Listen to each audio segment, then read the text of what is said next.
සුඛං කේමං නිරාමසං නිබ්බාන. ඒ ස්වභාවයටපත් වෙනවා. එහෙමනම් වායාමය වෙන් කරලා දකින්න ඔබට සම්මා දිට්ඨියට පාතුනේ නේද? පාතුන නිසා නේද පුළුවන් උනේ ඒක වෙන් කරලා හඳුනගන්න. ඒකට උත්සාහය දරන්න ඕනේ නේද? සතර සම්මාපදාන වැඩෙනවා කියන්නේ තෝකම තමයි. දැන් මේ වැඩෙන්නේ සත්‍තිස් බෝධිපාක්ෂික ධර්මය. මහණෙනි මම නුඹලාට අසංකතගාමී මාර්ගය දේශනා කරනවා කියලා බුදු පියාණන් වහන්සේ කිව්වේ තොතමයි. එමණ සම්මා වායාමයෙන් අපි වෙන් කරලා මේ සිත ඇතුලේ අකුසලයේ මතුවෙන්න එනකොට අනුත්පාද නිරෝධයෙන් නිරෝධ කරන්න තරම් ඔබට වීර්යයක් තියෙනවා නේද? ඒක සම්මා දිට්ඨියටත් උදව් වුණා, සම්මා සංකප්පයටත් උදව් වුණා, සම්මා වාචාවටත් උදව් වුණා. කියලා කියන්නේ එනකොට මේ එන්නේ අකුසලයක් කියලා බැහැර කරන්න ඔබට වීර්යයක් තියෙනවා නේද වෙන් කරලා අඳුනගන්න. එහෙනම් සම්මා වාචාවට, සම්මා කම්මන්තේට, සම්මා ආජීවයට උදව් වුණා නේද සම්මා වායාමයෙන්? උදව් වුණා. සම්මා සතිය කියන්නේ පිළිතුරු හේතුඵල ධර්මය. ඔබ අවබෝධ කළේ මුලින්ම පටිච්චසමුප්පාදේ කියලා හේතුඵල ධර්මය නේද? තමතුලින් අවබෝධ කළේ හේතුඵල ධර්මය. එහෙනම් මේ හේතුඵලයට ගලපලා නේද ඔබ ක්‍රියා කරන්න යන මොහොතකම. සතිපට්ඨාන කියලා ප ဋ ාණය ඔළුවේ තියන්නේ කියලා වැඩක් නැහැ. ක්‍රියාකාරකම් වලින් ඔබ භාවිතයට නොගන්නාත් ඒ වචන සෙට් එක විතරක් ඔළුවේ තියාගෙන ගයනවා සජ්ජායන නර්ධම විහාරි වෙනවා. එහෙමනම් සති කියන්නේ හේතුඵල ධමයට ගලපා බලා ණය විනයට සසදා බලා භාවිතයට ගත්තා. යෝ ධම්මෝ යෝ විනයෝ සෝවාසිතබ්බෝ. මම හේතුඵල ධමයට ගලපලා බලලයි මොකද්ද හේතු සැකසුනොත් සසර හේතු සකස් වෙනවා මම නවත්තනවා බැහැර කරනවා හේතු නැතුනොත් නිවන. දැන් මේ මාර්ග අනුගමනීය පටිපදාව මේ කියන්නේ නම් පටිපදාවට යනවා. සම්මා සති කියන්නේ හේතුඵල ධමයට ගලපා බලන්න, සම්මා දිට්ඨියට හේතුඵල ධමයට ගලපා බලන්න මේ චතුරාර්ය සත්‍ය අවබෝධ කරගත්තේ. මේ චතුරාර්ය සත්‍ය සම්දේ දුකට හේතනවා නිරෝධේ නිරෝධිකයි චතුරාර්ය සත්‍ය දෙපැත්තේ පින්නතුනේ. එහෙමනම් සති කියන්නේ හේතුඵල ධම මේ බුදු පියාණන් වහන්සේ දේශනා කළේම හේතුඵල ධර්මයේනේ. එහෙමනම් හේතුඵල ධර්මයේ නෙවෙයි දැන් සමාධිය තුලින් ඔබ දැක්කේ. එහෙනම් සම්මා සති සම්මා කියන්නේ මම මේ නිදහස් වෙනවා. මේ හේතුඵල ධර්මය දැකලා. සම්මා සමාධිය කියන තැන පින්නතුනේ මේ ආර්ය ධ්‍යාන ලැබෙනවා ඔබට. විවිච්ඡ කාමේහි විවිච්ඡ අකුසලේහි පාපේ අකුසල ධම්මේ විවිච්ඡ උන සිතක සවිතක්ක සවිචාර ප්‍රීති සුඛ ඒකාග්‍රතා ඒකාග්‍රතාව ඒ ප්‍රථම ධ්‍යාන ස්වභාවය. මේවා ආර්ය ධ්‍යාන මිසක් කළා ලගින තපන තපබහුල විහාරී වෙන අන ධ්‍යාන නෙමෙයි. උස්ම දිහා බලන්නේ ඉඳලා ධ්‍යාන වඩන්නේ නෙමෙයි. සත්‍ය දකින්නකොට ප්‍රඥා විමුක්තිය තුළින් ඔබට ලැබෙන ආර්ය ධ්‍යාන. එමනම් පින්නතුනි දෙවෙනි ධ්‍යානය, තුන්වෙනි ධ්‍යානය, හතරවෙනි ධ්‍යානය ඔබට මේ සත්‍ය තුළින් ලැබෙනවා. ඒක තමයි සම්මා සමාධිය කියන්නේ. සමාධිමත් සිතක් නැතුව ඔබට පුළුවන් මේ සත්‍ය දකින්න. දුරන සිතකින් පුළුවන් කරන්න බෑ. සමාධිමත් සිතෙන් දකින්න. ඒ සමාධිමත් සිතෙන් ඔබ අවබෝධ කළේ මොකක්ද? චතුරාර්ය සත්‍යනේ. සමුදය දුකට හේතු වෙනවා. නිරෝධය නිවනට හේතු වෙන බව මාර්ගචාරියාවේ ත්‍රිශික්ෂා තුළින් ඔබ හඳුනාගත්තේ මාර්ග පටිපදාව ඔස්සේ නෙමෙයිද පින්වතුනි? එමනම් ඒ තුලින් ඔබට පහළ වෙන්නේ මොනවද? මේ සියල්ල අවබෝධ කරනකොට සම්මාඥාන අඥානං උදපාදී මේ ඥාන. දැන් සම්මාඥාන තුලින් ඊළඟට දැන් 8යි හරි 8ක මඟ සම්මාඥාන ලැබෙනකොට 9යි එලා සම්මා විමුක්තිය. ඔය සාධාරණ විදිහේ නිදහස් වෙනවා මුක්තියටපත් වෙනවා. එලා දසංගේහි සමනාගතෝ හෝති කතං කරණීයං නාපරං දුස්සිතං බ්‍රහ්මචාරියං ඉදත්තාය උන්වහන්සේ ආරාධන වහන්සේ. මොකක්ද අනුගමනය කළේ? චතුරාර්ය සත්‍ය අවබෝධ කළා. අරි අටග මග මාර්ග චර්යාව වැඩුවා. සත්‍ය යථාභූත ඥාන දර්ශනයෙන් දැක්කා. කොහෙන්ද දැක්කේ? තමා තුලින්. මෙතන ත්‍රිලක්ෂණය තියෙනවා. චතුරාර්ය සත්‍ය තියෙනවා. ඒ වගේම පින්නතුනි මෙතන පටිච්ච සමුප්පාදේ තියෙනවා. මේ සියල්ලම එකට කැටි කරලා වුණ මොහොතක නොවේද ඔබ සත්‍ය අවබෝධ කරගන්නේ. එනම් බුදුරු කලේ ඒකයි. උන්වහන්සේලා මතුවෙන බව නැවත අයින් කළා. මේ පළවෙනි වර්ගමය දැක්කට ඔබ සම්මා දිට්ඨියට නොහොත් මාර්ගචර්යාවට ඔබට තේරෙනවා මේක නම් සත්‍යම සත්‍යයි. ඔබ ඒ තරම් නිහතමානී වෙන්න ඕන පින්නතුනි. ඔබට මානෙන් පිළිවෙල කිසි දෙයක් නෑ ඔබටවත් මටවත්. එනම් චතුරාර්ය සත්‍ය අවබෝධ කරගෙන නිහතමානී. එයාට බලාපොරොත්තුවක් නැහැ. එයා හඹායමක් නැහැ. එයා පැන්නිල්ලක් නැහැ. එයාගේ තීනි සුචරිතය තියෙනවා.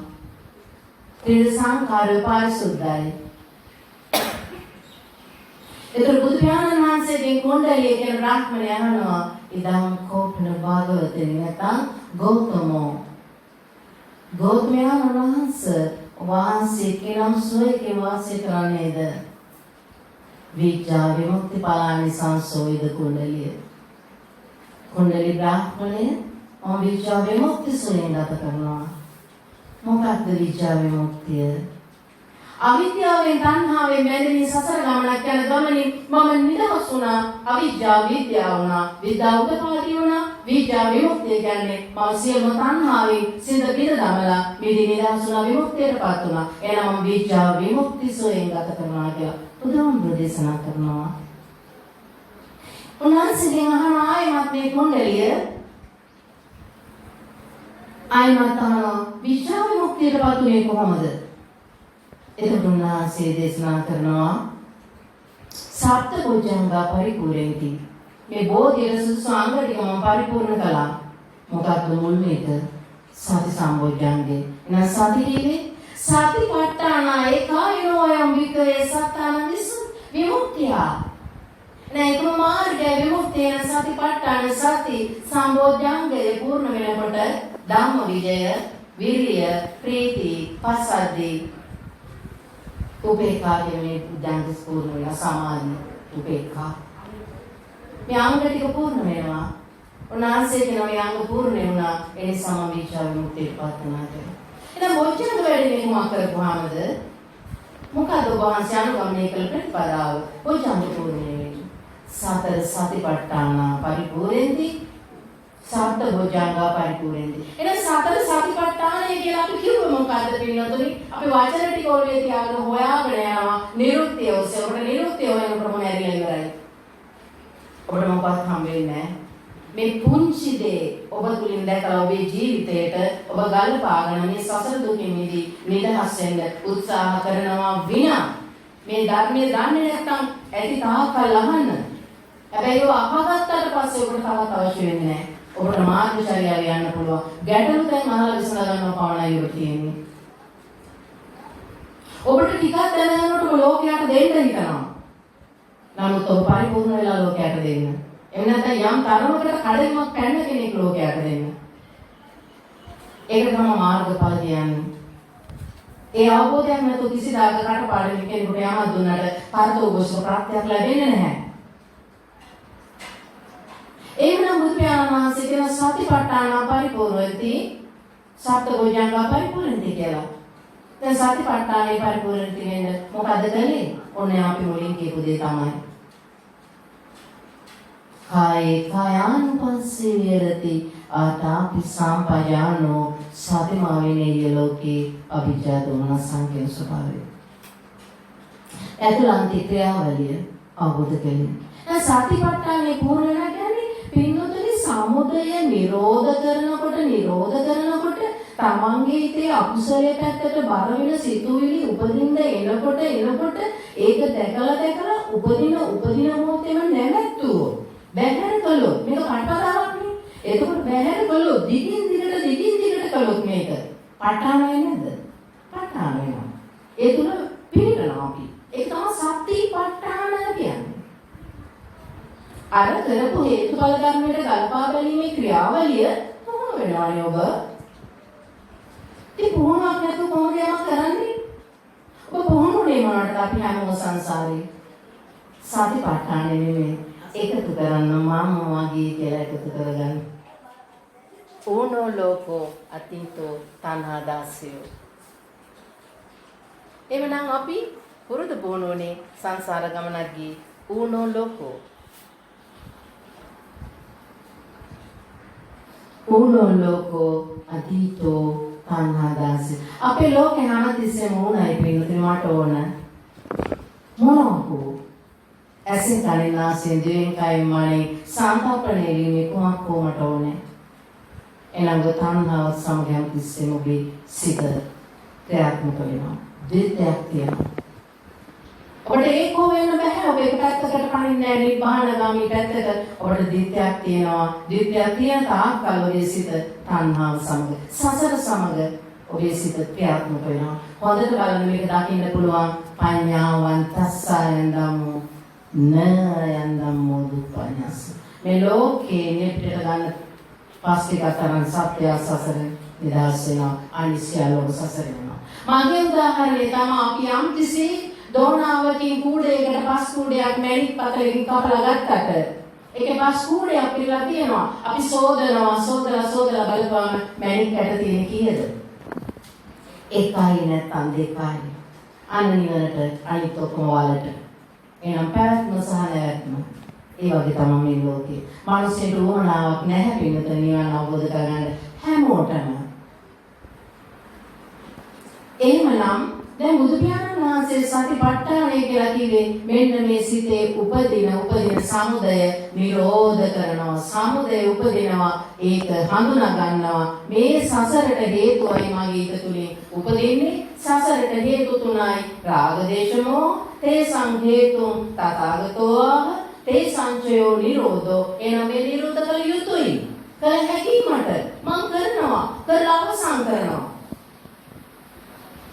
ඒ දේ කළොත් ඔබට පුළුවන් අස් කරන්න ඔබ අවසානයේ හිස් වෙනවා සමුදේ කර්ම බීජ වලින්. රැස් කරන්න ඔබ කර්ම බීජ ඇති කර ගන්නවා. සසර යනවා. මේ දෙපැත්තම සමුදේ සහ නිරෝධය ඔබේ සිතේමයි. ඒ බුදු පියාණන් වහන්සේ සතිපට්ඨාන පරිපූර්ණති කිව්වා. ඊට පස්සේ සතිපට්ඨාන පරිපූර්ණති කරගත්තේ කොහොමද බුදු පියාණනි? දැන් සතිපට්ඨාන පරිපූර්ණයේ තීනි සුචරිතානි අන්නවා තීනි සුචරිතේ. මොකද්ද තීනි සුචරිතේ කියන්නේ? සිත කය වචනය සංවර කර ගැනීම. දැන් චක්කුණා අසංවරෝ නිසා නේද චක්කුණා සංවරෝ සාදුනේ නැත්තේ. ඇසෙන් බලන රූප යථාභූත ඥානයේ සත්‍ය දැනගත්තේ නැති නිසා නේද දකින්න රූපෙට බැඳුනේ. සත්‍ය මොකක්ද? ඒක සමුදේ වෙලා නිරෝධ වෙනවා. අපි ඒක දැනගෙන ඉන්න. සමුදේ වෙනකොට මොකක්ද අපි චක්කුලෝකේ ප්‍රිය රූපං සාත රූපං ඒතේසා එතනම තණ්හාය උපජ්ජමාන උපදිතනා විපදුනා නිවේසමාන නිවේසති මාගේ කරගත්තා. අපි ඒක පහිමාන පහිය කලේ නැහැ. නිරුච්චමාන නිරුච්ච කලේ නැහැ. එන නිරෝධය කලේ නැහැ. සමුදේමයි වී කරගත්තේ. ඒ නිසා අපි දුකටපත් වුණා. බලන්න මොන තරම් නිවැරදිද කියලා බුදුහාමුදුරුවෝ මේ සොයාගත්ත පටිච්ච සමුප්පාද ධර්මය. පටිච්ච සමුප්පාද ධර්මය පින්නතුනේ තමා තුළින් මේ සත්‍ය අවබෝධ කරගන්නකොට පැහැදිලි වෙන ඊටාම පිරිසුදු පැහැදිලි දැක්මක්. මේ පිරිසුදු කරන්නේ මොකද්ද? සිත. අපිරිසුදුනේ මොකද? සිත. කවුද අපිරිසුදු කරගත්තේ? මම. එහෙනම් මම කියන්නේ මොකද්ද? විඥාණය. එහෙනම් ඔබේ ඥානය විඥාන වුණාද ප්‍රඥා වුණාද? විඥාණයෙන් කටයුතු කළා බණ අහලා ප්‍රඥාවන්ත පාදු වෙනවා. මට වැරදුනා. එහෙනම් වැරදි දෙක කියන්නේ මොකද්ද? මිච්ඡාව. වැරද්ද. වැරද්ද හරි ගසන්න තමයි ඔබ මානසික කියලා ඉදුනේ. වැරද්ද හරි ගසන්න නිවන් දකින්න. අන්න දුර්ලභ මනුෂ්‍ය ප්‍රතිලාභෝ. මනුස්ස ප්‍රතිලාභයක් ලැබුණේ මේ වැරද්ද හරි ගස ගන්න. හැබැයි දැන් වැරද්ද හරි ගසනවද ඔබ? ඒකට කාලයක් නැහැ අපිට. මොනතරම් වැඩද? දැන් මේ ටිකවත් ඉන්න පුළුවන්ද? මේ ටිකවත් ඉන්න බෑ. මානසික තියනවා දැන් අහවල් තැන අහවල් වෙලාවට යන්න ඕන. අහවල් දේ කරන්න ඕන. මේ වැහුවා වගේ නෙමෙයි අපේ වැඩ. මේවා නම් ඉතින් අහගන්න බැරි වෙන වෙලාවක ඕන තරම් තියෙනවනේ ටීවී එකේම. ඉතින් තියෙනවා තමයි. හැබැයි ඒ සිරිසත් ධර්මය ඔබ කළාද? ඔබ ඇතුලින් දැකලා ඔබ ප්‍රතිපදාව භාවිතයට ගත්තද? එච්චරයි ප්‍රශ්නේ. භාවිතයට නොගන්න තාක්කල් ඔබට ඵලයක් ලැබෙන්නේ නැහැ.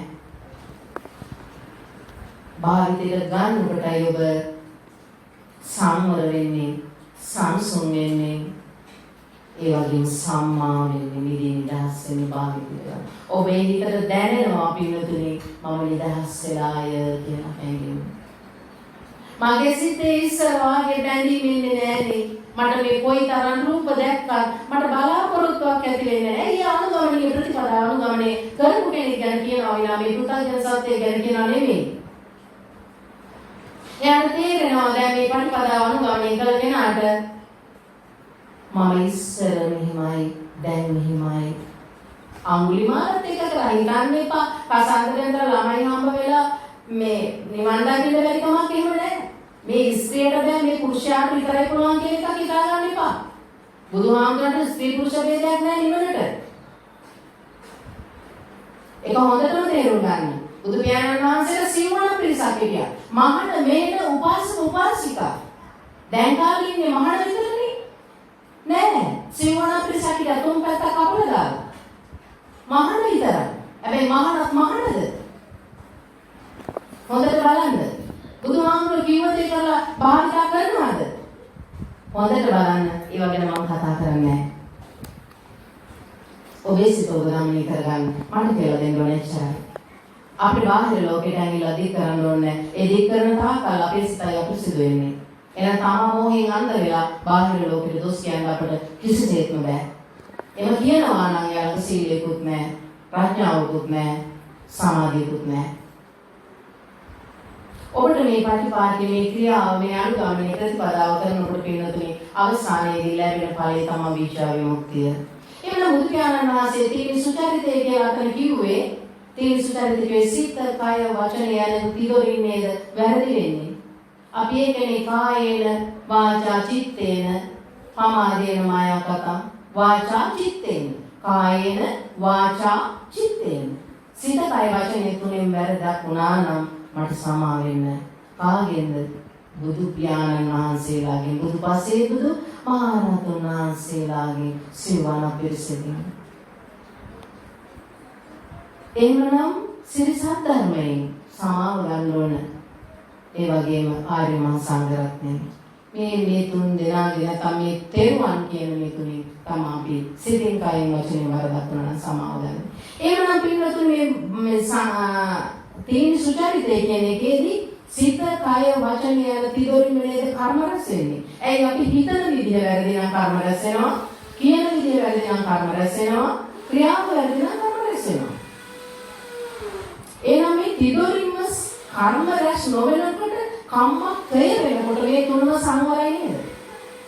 සිත, කය, වචනය. සිත, කය, වචනය අසංවර වෙන්නේ කොහොමද? ඊට පස්සේ බුදුහාමුදුරේ දේශනා කරනවා චක්ඛුනා රූපං දිස්සා ඇහැට රූපයක් පෙනෙනකොට මනාප අමනාප අන්න ඇති වෙනවා. මනාපයක් කියන්නේ ප්‍රිය බවක්, කැමැත්තක්, උවමනාවක්, ආසාවක් තමන්ට ඇති වෙනවා නම් අන්න ඒ තැන ඒ අරමුණට කැමැත්තෙන් නොබැඳීම තුලින් සංවරයටපත් වෙනවා. අමනාප කියන්නේ අප්‍රිය බව නැත්නම් ද්වේෂය. මම ওই මනුස්සය දකින්නත් කැමති නැහැ කියලා සමහර කියන්නේ. ඇයි හිතේ පටිච්ච වෙලා කලින් බැසගෙන තියනවා මෙයා නම් නරක කෙනෙක්මයි කියලා. කවුද නරක කෙනෙක් කියලා හිතුවේ? ඔබ. එහෙනම් නරක බව නරක කෙනෙක් කියලා හිතපු ඔබේ සිත නේද දූෂණය වුනේ? කුණුනේ. එහෙනම් ඔබේ සිතයි අපිරිසිදුනේ. අන්න ඒක නිසා ප්‍රිය හෝ අප්‍රිය හෝ දෙයක් මනින්නේ කුමක් නිසාද? මෝහය නිසා. එහෙනම් මෝහය කිව්වේ මොකක්ද? මුලාව. මුලාව කිව්වේ මුලාව, මෝහය, මානය, අවිද්‍යාව, නොදන්නාකම, සත්‍ය නොදන්නාකම මේ සියල්ලම මෝහයනේ. මමත්වය, අස්මිමානය, සම්මතාවය, අත්වාවය. ඒ මෝහය. මම ඇත්ත දන්නේ නැහැ. ඒකයි මම බැලුනේ. මම ඇත්ත දන්නේ නැහැ. ඒකයි මම ගැහුවේ. මම ඇත්ත දන්නේ නැහැ. ඒකයි මම ක්‍රියා කළේ මේ විදියට. ඇත්ත දැනගත්තු කෙනා ඒවා වැළකෙනවා පිළිතුරු. ඔච්චරනේ තියෙන්නේ. ඇත්ත දැනගත්තු කෙනා මේ විදිහට හසෙනවානේ. එතකොට තීන සුචරිතයනේ. තීන සුචරිතය හේතු වෙනවානේ සතිපට්ඨානයට. සතිපට්ඨානය හේතු වෙනවානේ සත්බෝධ්‍යංග වැඩිවීමට. සත්බෝධ්‍යංග පූර්ණ වෙනකොට විඥාන විමුක්තියටපත් වෙනවා කියන්නේ අවිද්‍යාවෙන් මිදී නිදහස් වෙනවා කියන එක නේද? ඒ බුදුහාමුදුරුවෝ කියනවා. කොහෙද මේක වෙන්නේ? සාමාන්‍ය සිත තුළ. එනම් මේ දුව හොයන්න මොනවද? නිවන හොයනවා. හාම වෙනවද? නෑ. ඒක මොහොතක් එක තැනක වෙලා ඔබට ඔබ ගැන බලන්න පුළුවන්ද? බෑ අපිට වැඩම කරලා මැරිලා ගිහලා ආයෙමත් ඔය වැඩ පුලින් උපදිනවා. එහෙනම් තමන් මොකද්ද කරලා තියෙන්නේ කියලා තමන් බලන්න. තමා වෙනුවෙන් තමන් කරගෙන තියෙන නැත්නම් සසරේ නිදහස් වීම සඳහා සිතේ පිරිසුදුභාවය සත්‍යාන විමුක්තිය. මේ සත්‍යයේ විමුක්තිය උදෙසා මම දේශනා කරනවා ඒකායනෝ අයම් වික්‍රේ මානෙ එක මාර්ගයක්. මොකද්ද? කායානුපස්සී. එනම් මේ සිතේ තියෙන ක්‍රියාකාරීත්වයේ සිදුවෙන සමුදය බිහි වෙනකොට නිරෝධය කිරීම. සමුදය බිහි වෙනවා, බිහි වෙන බව හඳුනා ගන්නවා. හඳුනාගත්ත මොහොතේ නිරෝධ කරනවා. තව විදියකින් කිව්වොත් දැන් සමුදය කියලා කියන්නේ මොකක්ද? කෙලෙස් නේ උපදින්නේ. මොනවද කෙලෙස් අපේ සිතේ උපදින්නේ? බලන්න කියන්නේ. රාග, දේශ, මොහ තමයි කෙලෙස්. එනම් මේ කෙලෙස් තේසම් හේතු. මේක තමයි හේතු තුන. එහෙනම් කෙලෙස් වලින් මිදෙන්න මොකද කරන්නේ? තේසම් චිය නිරෝධෝ. එනේ ඔච්චරනේ තියෙන්නේ. තේසම් හේතු කොහෙද මතුවෙන්නේ? තමන්ගේ සිතේ. තේසම් චිය නිරෝධ කරන්න කොහෙද? තමන්ගේ සිතේ උපදිනේකොට. එවම් වාදී මහා සමනෝ. මේ මහා සමනේ වාසිය කියන්නේ මේකයි කියනකොට සෝතාපන්න වුණානේ.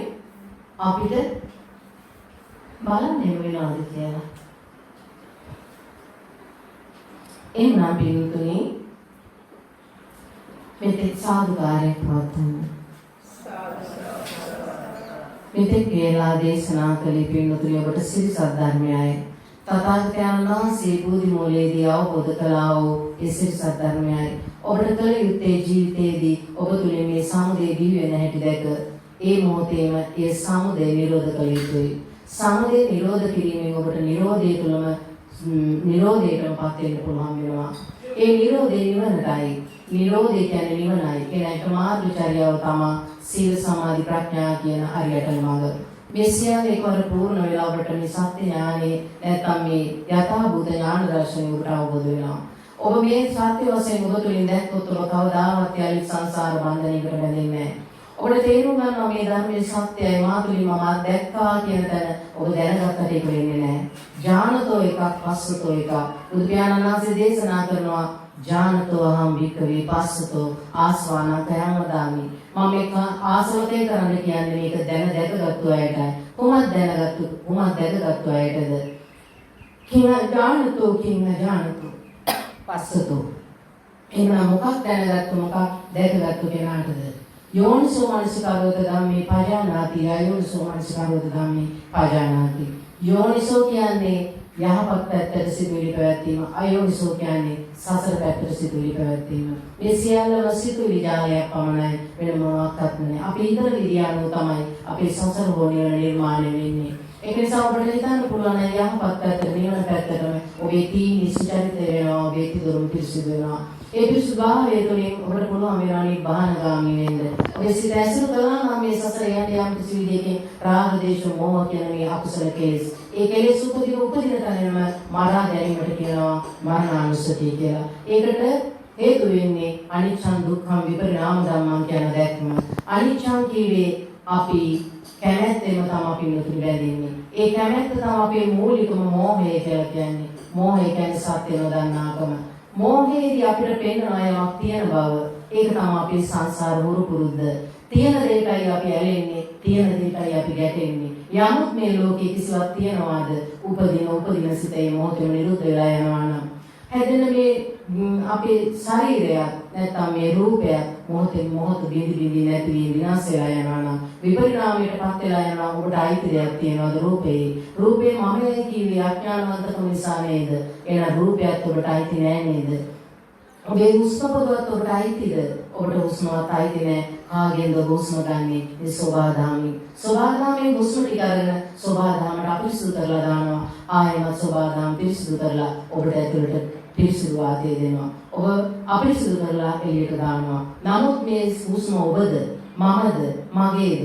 නෑ. ඒක සෝභාදාමට අයිති දෙයක්. ඔබේ හුස්ම පොදවත් අයිති නැති ඔබ කීයක් නම් කොච්චරක් නම් උපාදාය ලෝකේ ගොඩ ගහගෙන තියනවද මගේ කියලා. හුස්ම පොදවත් තුරුම නැති මේ ලෝක සත්‍යය මොනතරම් බදාගෙන ඉන්නවද මගේ කියලා. ඒ තුලින් ඔවුන් නිර්මාණය කරගන්නේ දුකයි. එහෙමනම් මේ උෂ්ණත්වයේ ශරීරයේ තියෙන ඔබට අයිතිද?